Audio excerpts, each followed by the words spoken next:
आज जिस टॉपिक पर हम डिस्कस करने वाले हैं वो टॉपिक है full time teacher and researchers के हवाले से टैक्स रिडक्शन। उनको टैक्स को रिड्यूस करने का कितने परसेंट अलाउंस जो है वो अलाउ है। अच्छा, सबसे पहले हम क्या करेंगे, सबसे पहले हम डिस्कस करेंगे कि वो कौन से टीचर या रिसर्चर हैं जिनको टैक्स रिडक्शन अलाउ है। उसके बाद कितना परसेंट रिडक्शन टैक्स में या कितने परसेंट टैक्स की उनको छूट है या रिडक्शन अलाउ है। उसके बाद कुछ बेसिक्स दो एग्जांपल्स हैं जिसमें एक सैलरी इनकम और एक मल्टीपल इनकम के हवाले से किस तरह रिडक्शंस को, टैक्स रिडक्शन को जो है वो हम कैलकुलेट करेंगे। उसके बाद लास्ट में हम डिस्कस करेंगे कि इनकम टैक्स रिटर्न में इसको दिखाना किस तरह से।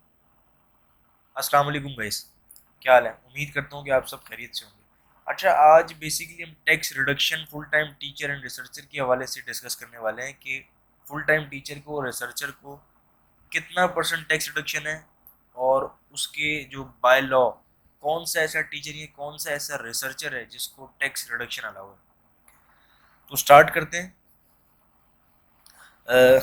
सबसे पहले होगा ये कि देखें, the tax payable by a full-time teacher or a researcher employed in a non-profit education or research institution duly recognized by Higher Education Commission, a board of education, or a university recognized by the Higher Education Commission, including government research institution, shall be reduced by an amount equal to 25% of tax payable on his income from salary। अच्छा, अब सुनिएगा।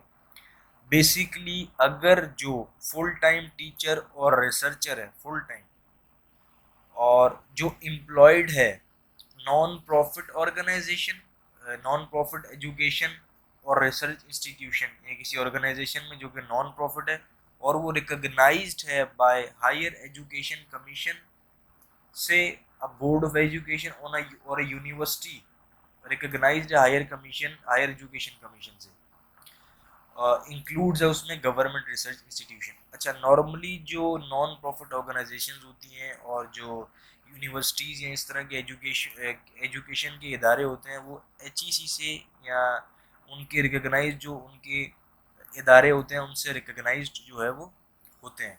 अच्छा, अब condition क्या है? देखिए, मिसाल के तौर पे अगर आप गवर्नमेंट में किसी कॉलेज में या इंस्टीट्यूशन में लेक्चरर हैं, ठीक है, तो उसमें कंडीशन ये है कि आपको फुल टाइम टीचर जो है उसमें होना पड़ेगा। फुल टाइम से मुराद जो उनकी टाइमिंग्स है, ठीक। इसी तरह अगर आप किसी रिसर्च इंस्टीट्यूशन में काम कर रहे हैं, जो कि आप रिसर्चर एज अ रिसर्चर काम कर रहे हैं, तो आप फुल टाइम रिसर्चर जो उनकी normal office timing full time, उसमें आपको कम्प्लीटली काम करना चाहिए। अच्छा, एक कंडीशन इसमें उसको पहले पढ़ लें, फिर मैं डिटेल से आपसे डिस्कस करता हूँ।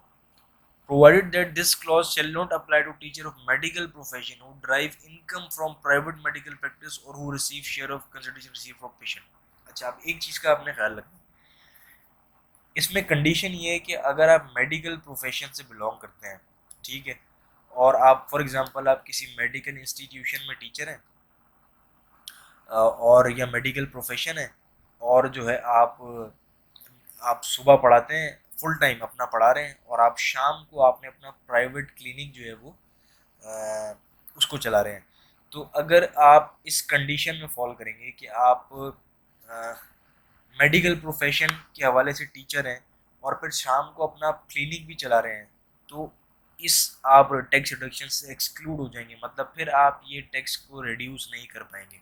अच्छा, इसी तरह एक अगर एग्जांपल लें, अगर आप कॉलेज में प्रोफेसर हैं या लेक्चरर हैं जो कि रिकग्नाइज एजुकेशन इंस्टीट्यूशन है गवर्नमेंट से हैं, जो भी जो HEC जो उनको डिपार्टमेंट बिलोंग करता है रिकग्नाइज जो है, अगर आप उसमें फुल टाइम टीचर हैं और अगर शाम को आप प्राइवेट ट्यूशंस दे रहे हैं या अपना आपने इंस्टीट्यूट भी खोला हुआ है प्राइवेटली, तो फिर आप ये टैक्स रिडक्शन क्लेम कर सकते हैं उस कंडीशन में। बट अगर आप मेडिकल प्रोफेशन से बिलोंग करते हैं और तब आप टैक्स प्रैक्टिस शाम को अपना अपने क्लिनिक जो है वो उसको आप चला रहे हैं, तो फिर टीचर जो मेडिकल प्रोफेशन का टीचर है उस केस में आप टैक्स को रिडक्शन अपना रिड्यूस नहीं करवा सकते। इसको आपने मेक श्योर करना है, ये एक मेजर डिफरेंस है, ठीक है।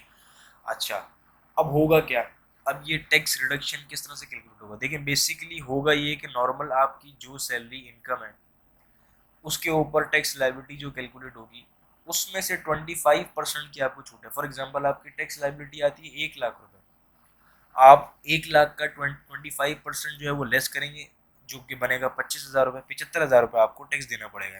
अच्छा, अब होगा क्या, एग्जाम्पल्स दो मैंने यहाँ पे मेंशन किए हैं। एक, ओनली सैलरी इनकम, ज़रूरी तो नहीं है कि आप सिर्फ सैलरी से अर्न कर रहे हो सकता है कि आपकी अदर सोर्स से भी कोई इनकम आ रही हो, ठीक है।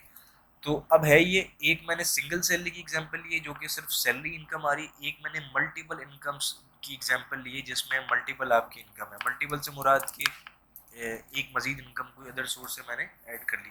दोनों का ट्रीटमेंट डिफरेंट है। अब वो किस तरह से होगा, पहले हम सैलरी केस को डिस्कस करते हैं। फॉर एग्जाम्पल आपकी टैक्सेबल सैलरी है 38,40,000 ईयरली। हमने एक इनकम टैक्स रिटर्न की सीरीज को लेकर चल रहे हैं, उसमें हमने एग्जांपल्स जो है वो कोट की थी ये सारी, और इसी को हम इसी एग्जांपल्स को आगे लेके चल रहे हैं। अच्छा,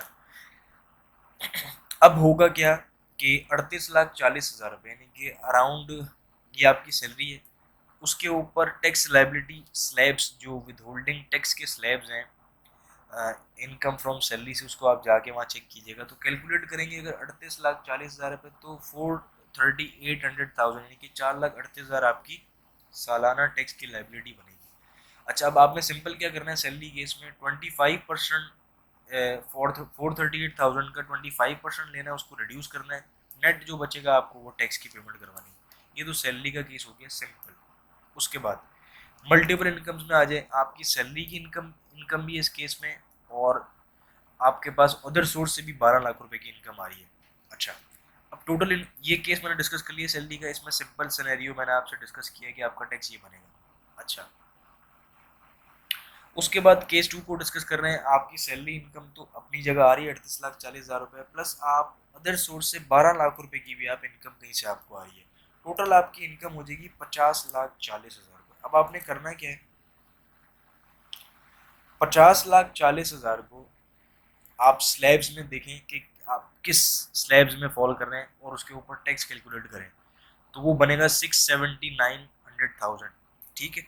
अच्छा, जब ये टैक्स कैलकुलेट करेंगे तो अब एक चीज़ का आपने ख्याल रखना है, जो टैक्स रिडक्शन या टैक्स रिबेट टीचर को मिल रही है वो टीचर की जो इनकम है, इनकम फ्रॉम सैलरी से जो आ रही है जस्ट उसी के ऊपर मिलेगी। मल्टीपल इनकम अगर आप समअप करके अगर इसका आप 25% कैलकुलेट करके नेट पेबल करेंगे तो ये जो है वो ये तरीक़ेकार जो है, ये प्रोसेस जो है, ये कैलकुलेशन जो है वो गलत हो जाएगी।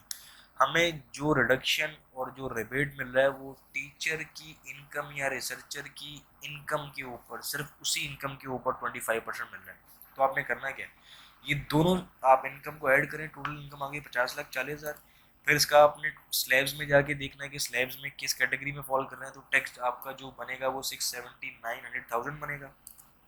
उसके बाद आपने जो आपका टीचर की इनकम सैलरी जो आपकी आ रही है, जो इनकम फ्रॉम सैलरी ओनली, ये 38,40,000 है, आपने इसको चेक करना है कि वो किस स्लैब में आ रहा है। तो वो ऑब्वियसली सी बात है कि 4,38,000 रुपये के स्लैब में आ रहा है, 4,38,000 रुपये टैक्स बन रहा है। तो इसका आप 25% आपको रिडक्शन अलाउ है FBR की तरफ से। तो वो एज इट इज़ यहाँ पे आप इसको मेंशन करेंगे, 438 का 25% आपको अलाउ है।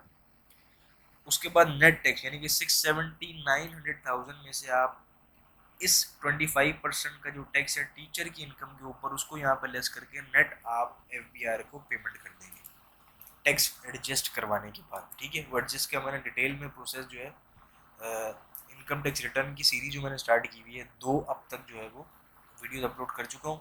एक लास्ट वीडियो रहती है रिटर्न ई फाइलिंग के वजह से, तो वो इंशाल्लाह अभी तक FBR का 2020 का फॉर्म इनकम टैक्स रिटर्न का अभी तक इनेबल नहीं हुआ। अब तो जैसे ही वो इनेबल होगा इंशाल्लाह मैं अपनी प्रिपरेशन करके हमने की हुई है, जैसे ही वो इनेबल होगा हम ये फाइलिंग प्रोसेस आपके साथ शेयर कर लेंगे।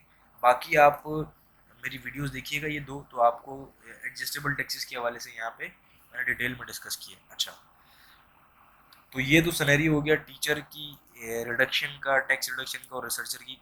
अच्छा, उसके बाद आपने कैलकुलेट तो कर ली एक्सेल के ऊपर, अब इसको आपने रिटर्न में किस तरह से दिखाना है, इनकम टैक्स रिटर्न में किस तरह से दिखाएंगे आप।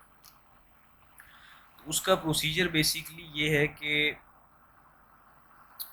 आपने करना ये है कि जब आप अपने इनकम टैक्स रिटर्न के फॉर्म में जाएंगे, ठीक है, फॉर्म में जाने के बाद आप लेफ्ट पैनल पे देखिएगा डिफरेंट टैब्स आ रही होंगी, उस टैब्स में एक टैक्स चार्जेबल का जो है वो टैब होगा। जब आप टैक्स चार्जेबल के टैब पर क्लिक करेंगे तो आपके पास एक फॉर्म सा ओपन हो जाएगा या पेज सा, जहाँ पर टैक्स रिडक्शन जो है वो मेंशन होगा। टैक्स रिडक्शन एक ही वहाँ कॉलम में आ रहा होगा, टैक्स रिडक्शन। उस टैक्स रिडक्शन में अगर आप सैलरी रिटर्न में जा रहे हैं तो एक ही कॉलम मेंशन हो रहा होगा जो कि टैक्स रिडक्शन हो रहा होगा। अच्छा, टैक्स रिडक्शन में जब आप जाएं तो उसमें एक कोड होगा 9302, टैक्स रिडक्शन जो लिखा होगा उसके आगे एक कोड होगा। आप सिंपल इस चीज़ को समझे कि आप लेफ्ट पैनल पर टैक्स चार्जेबल पे जाएं, वहाँ पे एक फॉर्म आ जाएगा आपके सामने टैक्स रिडक्शन का। उस टैक्स रिडक्शन में आगे आगे टैब होगा, उस टैब में आप ये अमाउंट जो है ये मेंशन कीजिएगा, 1,09,500 रुपये। तो जब आप फाइनल टैक्स कंप्यूटेशन देखेंगे अपनी, तो ऑटोमेटिकली आपकी टैक्स लाइबिलिटी इस अमाउंट से रिड्यूस हो चुकी होगी।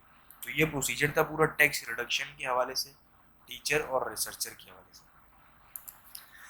मैं उम्मीद करता हूँ कि जो है वो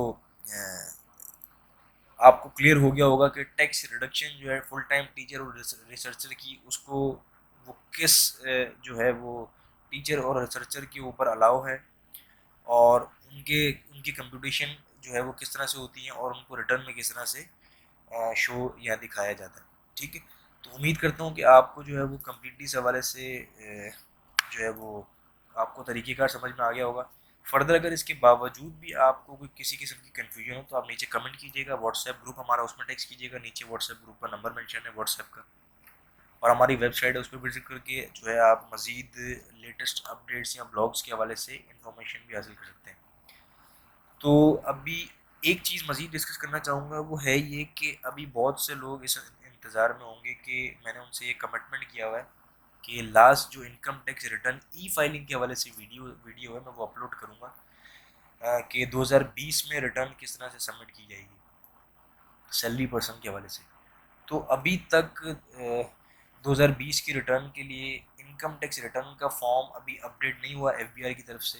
तो जैसे ही वो अपडेट होता है तो मैं आपके साथ वो शेयर करूँगा ई फाइलिंग का प्रोसेस। फिल वक्त मैंने 2 वीडियो अपलोड किए हैं, part 1 part 2 income tax return filing के हवाले से 2020 के, वो आप देखिएगा, नीचे मैं लिंक डिस्क्रिप्शन में ऐड कर दूँगा। तो इंशाल्लाह आप इजीली अपनी रिटर्न को फाइल कर सकेंगे 2020 ईयर के हवाले से। अपना ख्याल रखिएगा, फर्दर एक नई वीडियो के साथ आपके साथ हाजिर हूँगा, जब तक टेक केयर, अल्लाह हाफ़िज़।